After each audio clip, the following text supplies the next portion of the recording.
वारिस शाह लिखते ने, ए रूह कलबूत दा जिक्र सारा, ए रूह कलबूत दा जिक्र सारा, नाल अकल दे मेल मिलाया ही। वारिस शाह मियाँ लोकां कमलियां नूं, वारिस शाह मियाँ लोकां कमलियां नूं किस्सा जोड़ हुशियार सुनाया ही। मिर्ज़ा साहिबा। मिर्ज़ा साहिबा दी दास्तान पंजाबी सकाफत का एक मशहूर किस्सा है। यह किस्सा सब तो पहला मसनद की शक्ल विच पीलू ने लिखा।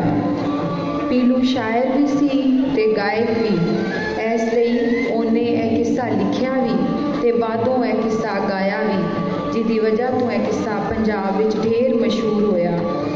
पीलू तो बाद हाफिज़ बरखुदार ने यह किस्सा लिखा ते इहदे विच अदबी रंग ढेर उजागर किया।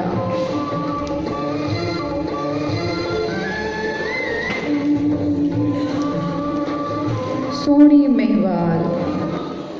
सोहनी महिवाल के किस्से का ताल्लुक गुजरात नाल है। यह किस्सा भी कई शायरां लिखा, पर जिहड़ा मुकाम फजल शाह के हिस्से आया वो किसी होर नूं ना मिलिया। यह किस्सा अपनी मिठी ते सवारी जुबान पारों लुकाई दे दिलों विच उतर जाता है। इज्जत बेग की बेवसी ते फजल शाह लिखते ने, लई मालका को दुकान उस्तों, इज्जत बेग को खला हैरान बेली, ज़्यादा जोर आहा सो भी टूट गया, औखा आन होया आन जान बेली। रब्बा बाज तेरे किथे जा कूकां, रब्बा बाज तेरे किथे जा कूकां, तू है आजदा दा निगेबान बेली।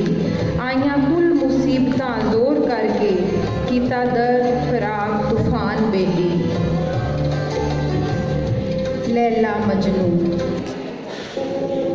लैला मजनू का किस्सा सहराए अरब नाल ताल्लुक रखता है। यह फारसी अदब राही पंजाबी अदब की कपड़िया। इस किस्से नूं लिखण वालियां विच हाफिज़ बरखुदार, अहमद यार मरालवी, इमाम बख्श, हशमत शाह, फजल शाह, दायम इकबाल दायम, खुशी राम, बूटे शाह, मकबूल अहमद, हाशिम शाह ते साईं मौला शाह मजेठवी के नाम आउंदे ने। इन्हां एक अरबी किस्से नूं पंजाबी विच लिख के पंजाबी अदब विच अनमुल्ला वाधा कीता।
पाकिस्तानी सकाफत की गल की जाए तो यह बेजा ना होएगी कि साढ़े मुल्क के कौम को जी सकाफत है वो सदियां पुरानी है।